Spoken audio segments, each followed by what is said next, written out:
আসসালামু আলাইকুম। ডিসিটিভি 50 থেকে সবাইকে জানাই স্বাগতম।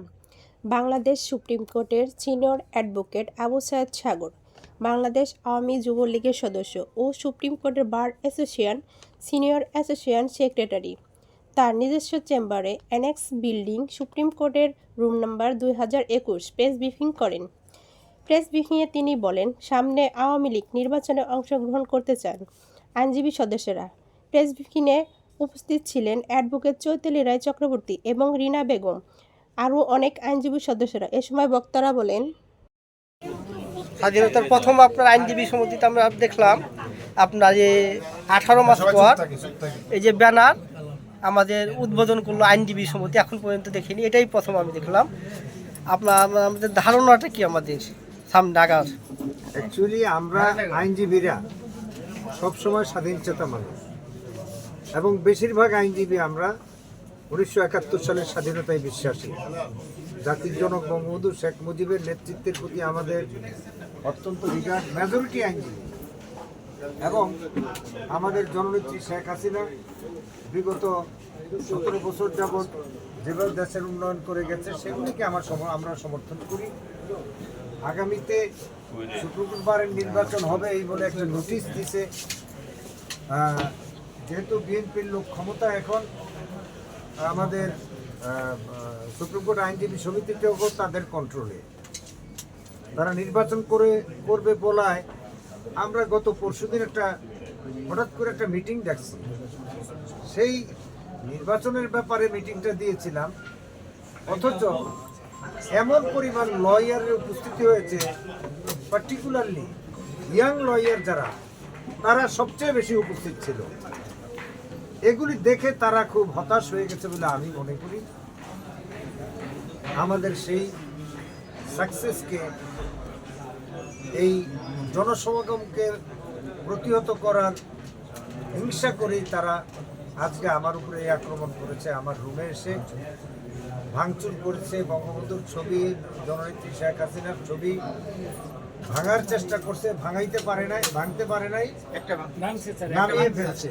অন্য একটা ছবি, এটাও বঙ্গবন্ধুর একটা ছবি, যুবলীগের প্রতিষ্ঠা বার্ষিকী, ওটা দরকার নাই, সেটা আওয়ামী যুবলীগের একটা মিটিংয়ের যে ছবিটা সেইটা ভেঙে ফেলছে। যাই হোক, এই দুইটা ছবি জাতির পিতার ছবি, আমার নেত্রী জননেত্রী শেখ হাসিনার ছবি ভাঙতে পারে নাই, তারা নামিয়ে ফেলছে। আমি আমার জীবনের ঝুঁকি নিয়ে, তারা প্রচুর লোক আসছে এখানে, তাদেরকে ফেস করে আমি কোনোভাবে এই ছবি দুইটাকে রক্ষা করতে সক্ষম হয়েছি এবং তাদেরকে প্রতিহত করে তারা বেরিয়ে যেতে ভয় পেয়ে গেছে, বেরিয়ে গেছে তাড়াতাড়ি। যে হয়তোবা এখন সাধারণ আইনজীবীরা আমার মতো একজন ব্যক্তিকে যে অপমানজনক আচরণ আমার সাথে করেছে, তারা সেই কারণে হয়তো সাধারণ আইনজীবীরা আমাদের এখানে বেশি সমবেত হবে। ওই ভয়ে, সেই লজ্জায় তারা তাড়াতাড়ি চলে গেছে পরবর্তীতে। এটা হলো মূল। স্যার, আপনাদের কতজন আইনজীবীকে মারধর করা হয়েছে? হ্যাঁ, আমাদের এখানে যারা লয়ার ছিল 15-20 জন, প্রত্যেকেরই মারধর করছে তারা।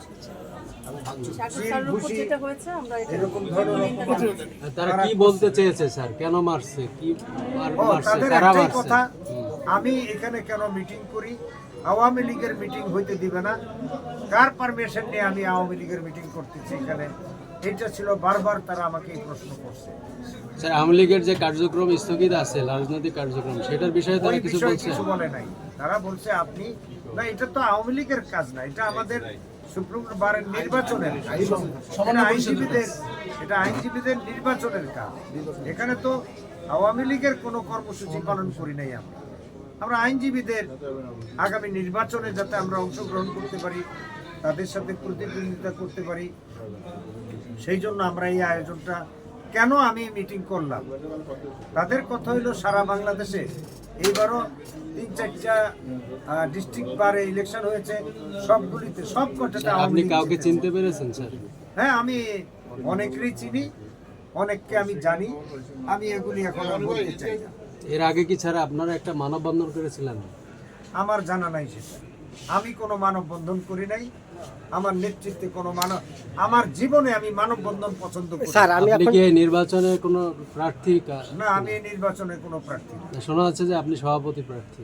এটা সভাপতি আমাকে অনেকেই বলে আমি সভাপতি ক্যান্ডিডেট হব বা কিছু, বাট আমি নিজের থেকে আমি এখনো এই সিদ্ধান্ত নেই নাই। আমি সবাইকে বলেছি যে আমি নির্বাচন করব না। অনেক যোগ্য ব্যক্তি আছে আমাদের, সেই যোগ্য ব্যক্তিদেরকে নমিনেশন দিয়ে আমি নির্বাচন। এটা আপনি যে সিনিয়র লোক অপদস্থ হলো, এই আপনার যে কলিগ, পার্টির কলিগ, বন্ধু আইনজীবীরা আছে, এদেরকে কি জানিয়েছেন? এরা কোনো পদক্ষেপ নিয়েছে?